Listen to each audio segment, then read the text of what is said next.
Hey guys, welcome to my channel the twisted olive. और आज के क्लास में हम लोग सीएमए इंटर पेपर 10 का जो मार्जिनल कॉस्टिंग का चैप्टर है वो हम लोग कंटिन्यू कर रहे हैं।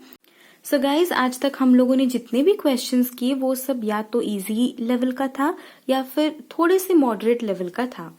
लेकिन आज के क्लास में और आने वाले एक दो क्लासेस में हम लोग मार्जिनल कॉस्टिंग चैप्टर के वो सब क्वेश्चंस करेंगे जो क्वेश्चंस आप अगर एक बार कर लो तो बाकी सारे क्वेश्चंस इजी हो जाते हैं।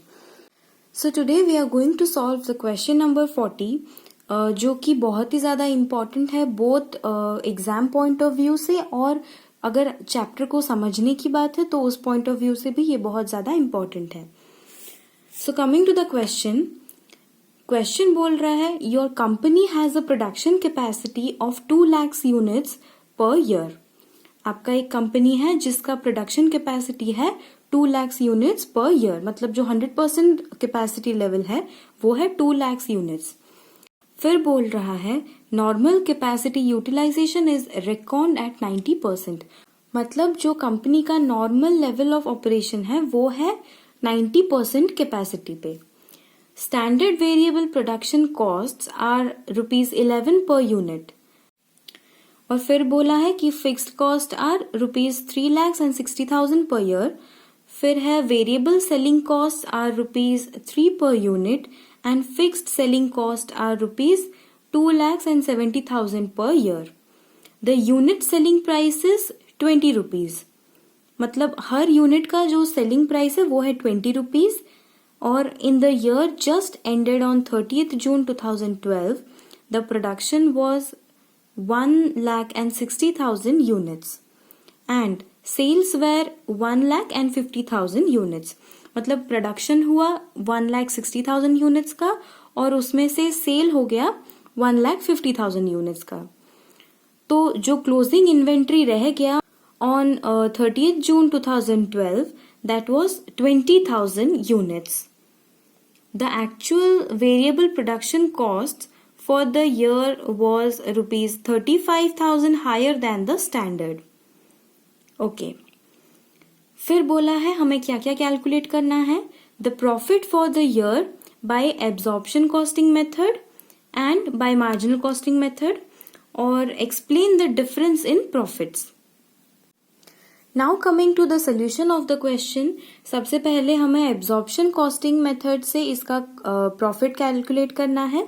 एब्जॉर्प्शन कॉस्टिंग क्या होता है, जैसे हम लोग नॉर्मल कॉस्ट शीट बनाते हैं उसको ही हम लोग एब्जॉर्प्शन कॉस्टिंग बोलते हैं। तो क्वेश्चन में हमें क्या क्या गिवन है, स्टैंडर्ड वेरिएबल प्रोडक्शन कॉस्ट कितना है पर यूनिट वो गिवन है, फिर फिक्स्ड कॉस्ट गिवन है, फिर वेरिएबल सेलिंग कॉस्ट गिवन है, और फिर फिक्स्ड सेलिंग कॉस्ट हमें गिवन है, और जो उसका यूनिट सेलिंग प्राइस है वो गिवन है। तो जब हम लोग एक नॉर्मल कॉस्ट शीट बनाते हैं तो उसमें हम लोग क्या लिखते हैं, सबसे पहले प्रोडक्शन कॉस्ट निकालते हैं, फिर उसमें हम लोग सेलिंग कॉस्ट को ऐड करते हैं। तो वैसे ही हम लोग यहाँ पे सबसे पहले लिखेंगे स्टैंडर्ड वेरिएबल प्रोडक्शन कॉस्ट। ये कितना है, हम लोगों को क्वेश्चन में दिया है कि 2012 30th जून तक प्रोडक्शन हुआ था 1,60,000 यूनिट्स, और क्वेश्चन में ये भी गिवन है कि जो स्टैंडर्ड वेरिएबल प्रोडक्शन कॉस्ट है वो ₹11 पर यूनिट है। तो ये कितना हो जाएगा, ये हो जाएगा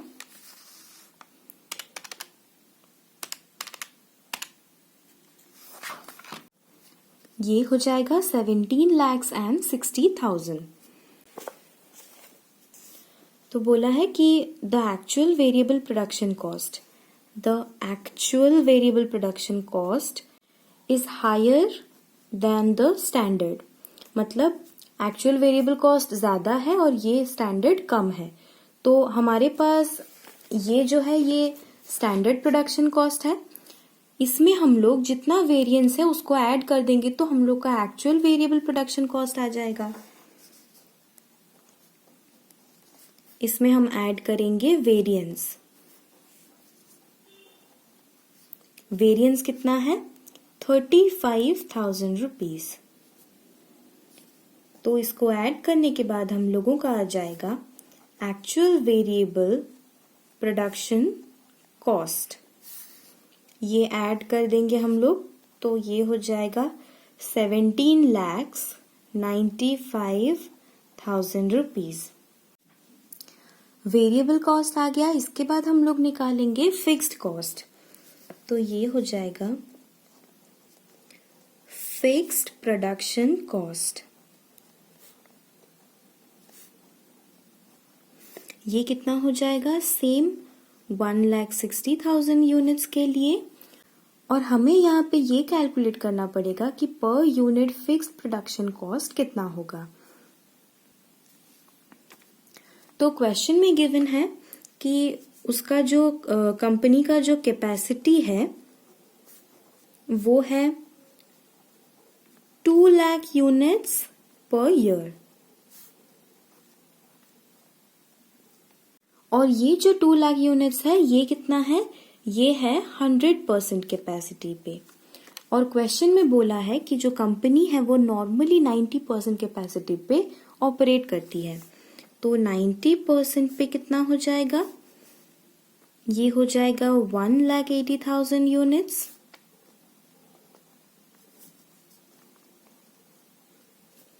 पर ईयर। अगर ये 100% है तो 90% हो जाएगा 1,80,000 यूनिट्स। और हमें जो फिक्स्ड कॉस्ट गिवन है, फिक्स्ड कॉस्ट दिया है ₹3,60,000। तो पर यूनिट कितना आ जाएगा? फिक्स्ड कॉस्ट पर यूनिट आ जाएगा 3,60,000 divided by number of units per year जो कि है 1,80,000।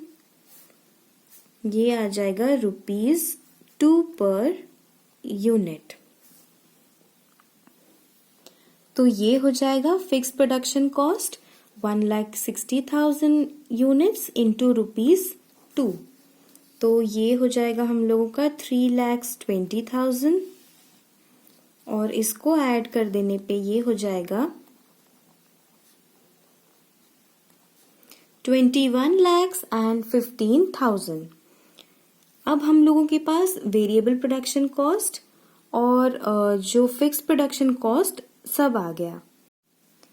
लेकिन यहाँ पे एक कैच है क्वेश्चन में कि 1,60,000 यूनिट्स उस साल प्रोड्यूस हुआ जिसके लिए हम लोग का फिक्स्ड कॉस्ट हो जाएगा। अगर हम लोग यूनिट वाइज देखें तो 3,20,000।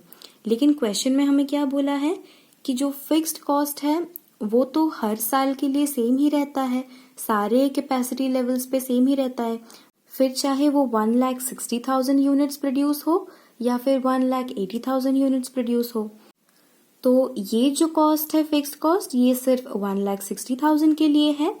लेकिन जो नॉर्मली हर साल रहता है फिक्स्ड कॉस्ट वो है 3,60,000 रुपीज जो कि हमें क्वेश्चन में ऑलरेडी गिवन है। तो हम लोग यहाँ पे अगेन उसको ऐड करेंगे और लिखेंगे अंडर रिकवरी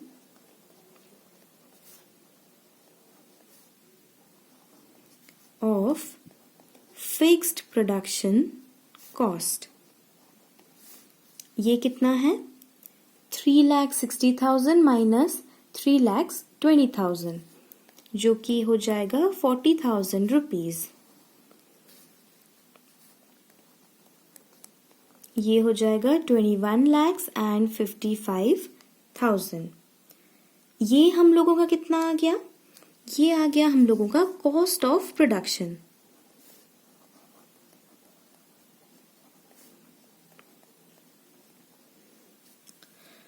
और हम लोगों को पता है कि कॉस्ट ऑफ प्रोडक्शन निकालने के बाद हम लोग नेक्स्ट क्या निकालते हैं? ओपनिंग स्टॉक और क्लोजिंग स्टॉक का जो वैल्यूएशन है हम लोग वो करते हैं। तो हमें यहाँ पे सबसे पहले ये देखना है कि ओपनिंग स्टॉक कितना था और क्लोजिंग स्टॉक कितना है। क्वेश्चन में बोला है कि 30 जून 2012 में एंड होने वाले ईयर के लिए वो लोग प्रोड्यूस किए थे कितने यूनिट्स? प्रोड्यूस्ड थे 1,60,000 और उन लोगों ने सेल कितना किया? 1,50,000 यूनिट्स। तो रह गया उनके पास 10,000 यूनिट्स। तो होना चाहिए क्लोजिंग स्टॉक कितना? 10,000 यूनिट्स होना चाहिए। लेकिन क्वेश्चन में बोल रहा है the closing inventory on 30th June was 20,000 units. मतलब क्या है? ओपनिंग स्टॉक पहले से ही 10,000 अवेलेबल था हम लोगों के पास। तभी जब ईयर के एंड में और 10,000 बच गया तो हम लोगों के पास टोटल क्लोजिंग स्टॉक या क्लोजिंग इन्वेंट्री 20,000 रुपीज का आ गया। तो आई होप ये चीज आपको समझ में आया कि ओपनिंग स्टॉक था 10,000 का और ईयर के एंड में क्लोजिंग स्टॉक रह गया 20,000 यूनिट्स का। तो यहां पे हम लोग अगेन ऐड करेंगे ओपनिंग स्टॉक का वैल्यू।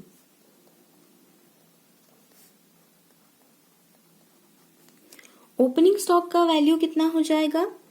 10,000 यूनिट्स इनटू वेरिएबल का 11 रुपीज पर यूनिट और फिक्स्ड का 2 रुपीज पर यूनिट मिला के हो जाएगा 13 रुपीज पर यूनिट। सो ये आ जाएगा 1,30,000 और हम लोग अगेन माइनस कर देंगे क्लोजिंग स्टॉक।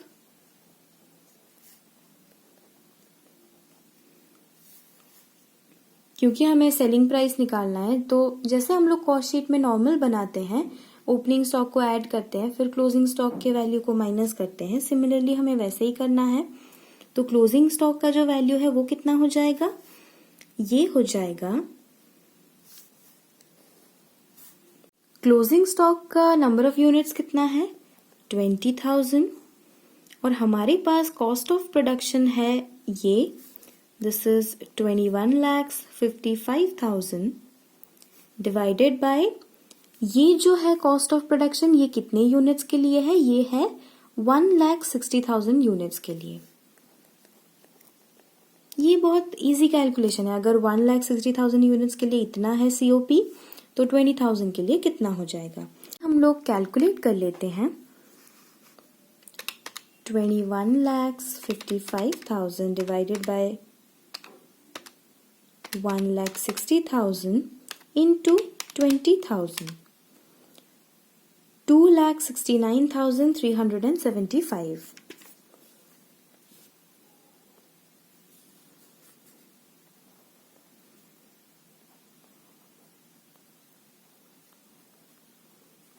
ये हम लोग माइनस कर देंगे तो हम लोगों के पास आ जाएगा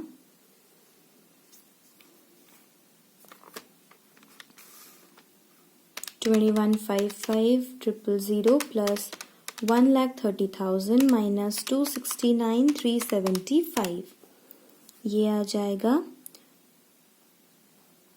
20,15,625। अब इसमें हम लोग क्या ऐड करेंगे? प्रोडक्शन कॉस्ट के बाद आता है सेलिंग कॉस्ट, तो सेलिंग कॉस्ट ऐड करेंगे हम लोग। सेलिंग एक्सपेंसेस, तो क्वेश्चन में दिया है कि जो वेरिएबल सेलिंग कॉस्ट है वो है ₹3 पर यूनिट और फिक्स सेलिंग कॉस्ट है ₹2,70,000 पर ईयर। तो सेलिंग प्राइस जो है ये दो टाइप का है, एक है वेरिएबल, एक है फिक्स्ड। और जब बात आती है सेलिंग एक्सपेंसेस की तो हम लोग इसमें किस प्रोडक्शन वॉल्यूम को देखते हैं? वो जितना हम लोगों ने सेल किया है, मतलब नंबर ऑफ यूनिट्स सोल्ड, उसको हम लोग सेलिंग एक्सपेंस में कंसिडर करते हैं। जैसे कि जो वेरिएबल सेलिंग एक्सपेंस है वो कितना हो जाएगा? 160 नहीं होगा, ये हो जाएगा 150, मतलब 1,50,000 यूनिट्स इंटू ये जितना गिवन है, ये गिवन है ₹3, सो दिस विल बी 4,50,000। और फिक्स तो पहले से ही दिया है हमें 2,70,000। अब हम लोग टोटल कर देंगे तो ये हम लोगों का क्या आ जाएगा, कॉस्ट ऑफ सेल्स।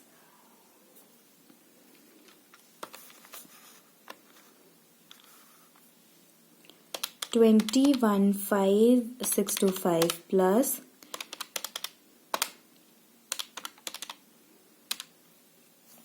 ये आ जाएगा 27,35,625।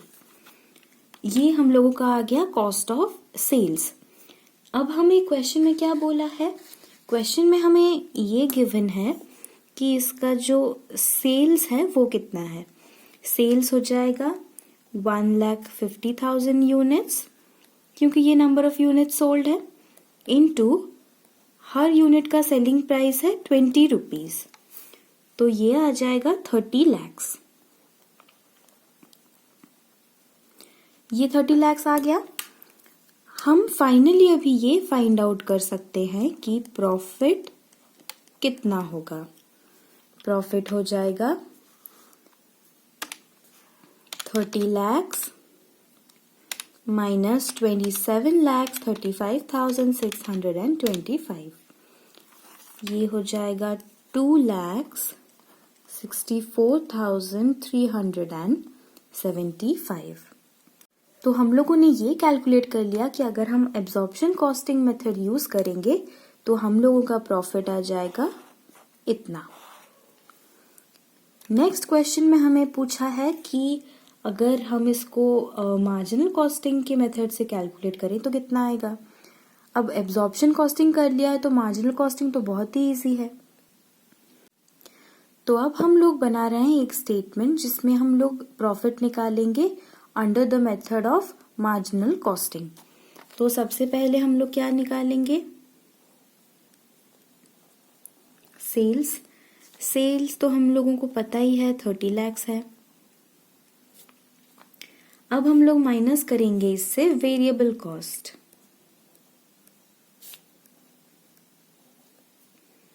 वेरिएबल कॉस्ट हम लोगों का यहाँ पे कितने टाइप का है, एक है प्रोडक्शन का और एक है सेलिंग एक्सपेंसेस का। वेरिएबल कॉस्ट में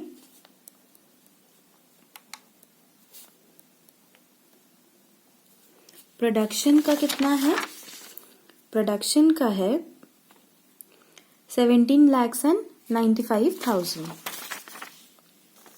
ये हम लोग इनर कॉलम में लिखेंगे। नेक्स्ट है हम लोगों का ओपनिंग स्टॉक और क्लोजिंग स्टॉक का जितना हम लोगों का वेरिएबल पार्ट है वो भी इसमें ऐड हो जाएगा।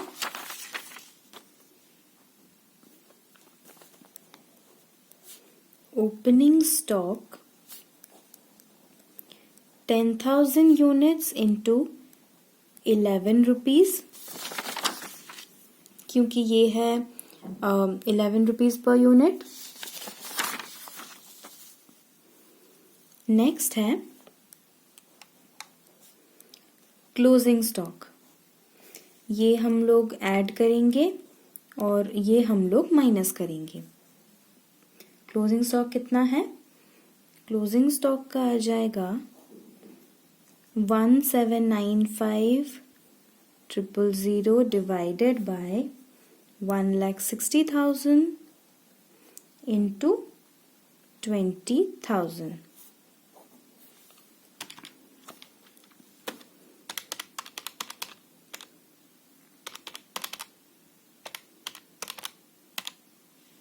$2,24,375, 2,24,375 इसका हो जाएगा 1,10,000। और फिर जो नेक्स्ट आता है वो है सेलिंग एक्सपेंसेस।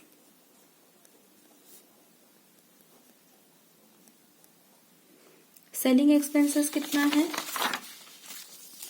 4,50,000।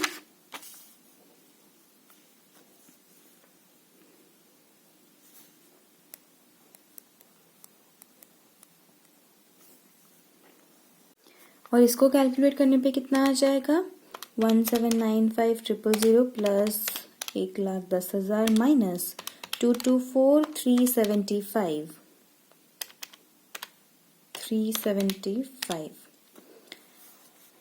ये हो जाएगा 16,80,625 और सेलिंग एक्सपेंसेस तो है 4,50,000। अब हम लोग टोटल वेरिएबल कॉस्ट कितना है वो निकाल लेंगे।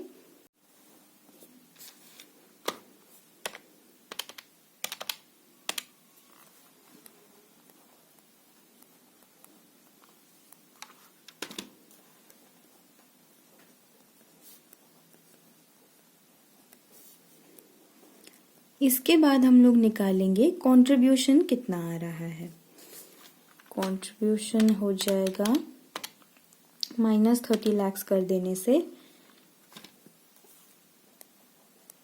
8,69,375 कंट्रीब्यूशन आ गया। इसके बाद हम लोग कंट्रीब्यूशन से माइनस कर देंगे फिक्स्ड कॉस्ट। फिक्स्ड कॉस्ट जो है वो हमें प्रोडक्शन के लिए दिया है 3,60,000 और सेलिंग कॉस्ट है टोटल फिक्स्ड का 2,70,000। तो फिक्स्ड कॉस्ट कितना आ जाएगा 3,60,000 प्लस 2,70,000।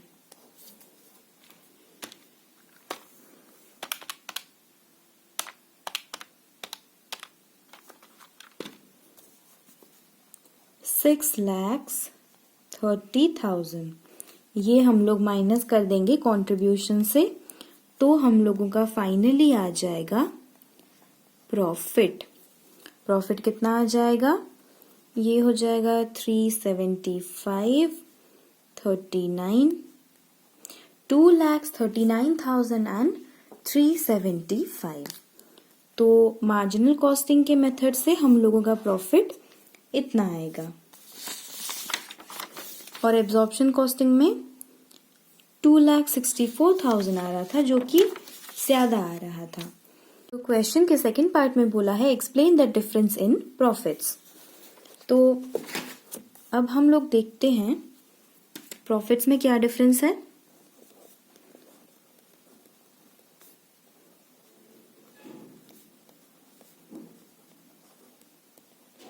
डिफरेंस इन प्रॉफिट्स, इसके लिए ये जानना जरूरी है कि डिफरेंस क्यों आ रहा है दोनों के प्रॉफिट्स में।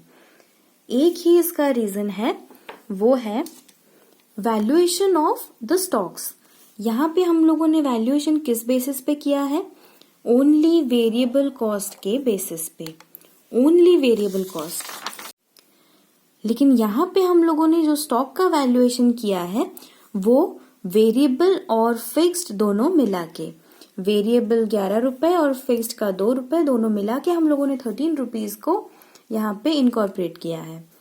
तो जितना भी हम लोग का प्रॉफिट में डिफरेंस आ रहा है वो सिर्फ और सिर्फ इसी रीजन की वजह से आ रहा है। तो यहाँ पे हम लोग लिख लेते हैं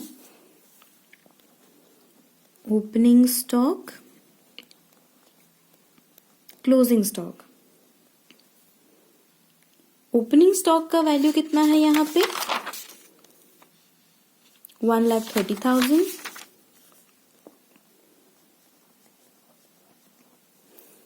ये हम लोगों का एब्जॉर्प्शन कॉस्टिंग का कॉलम है और ये हम लोगों का मार्जिनल कॉस्टिंग का, और ये प्रॉफिट बढ़ रहा है या घट रहा है उसका कॉलम है।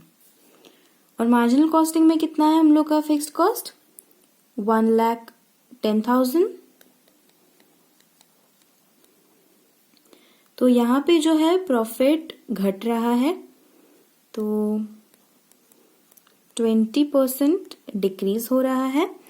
और क्लोजिंग स्टॉक का वैल्यूएशन यहाँ पे देख लेते हैं कितना है, और 2,69,375, 2,69,375, जबकि इस केस में है 2,24,375। तो ये अप्रॉक्स 45,000 रुपीज और यहाँ पे क्लोजिंग स्टॉक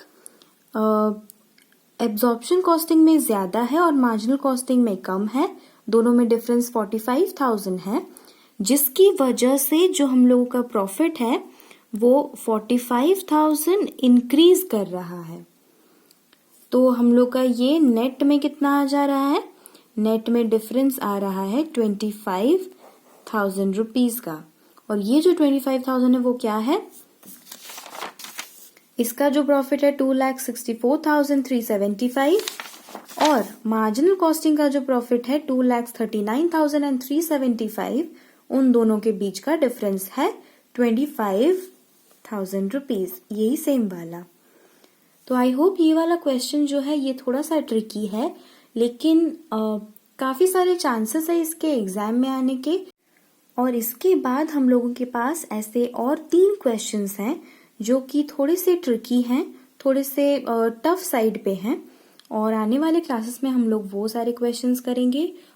और आज के क्लास के लिए आप लोगों का होमवर्क है इलस्ट्रेशन नंबर 41, जो कि बहुत ही इजी है और ऐसे क्वेश्चंस हम लोगों ने पहले कर रखे हैं, सो ये आपके लिए बहुत ही ज्यादा इजी रहेगा। Thank you so much for watching my channel The Twisted Olive. Please subscribe to my channel, like this video and share this video with your friends.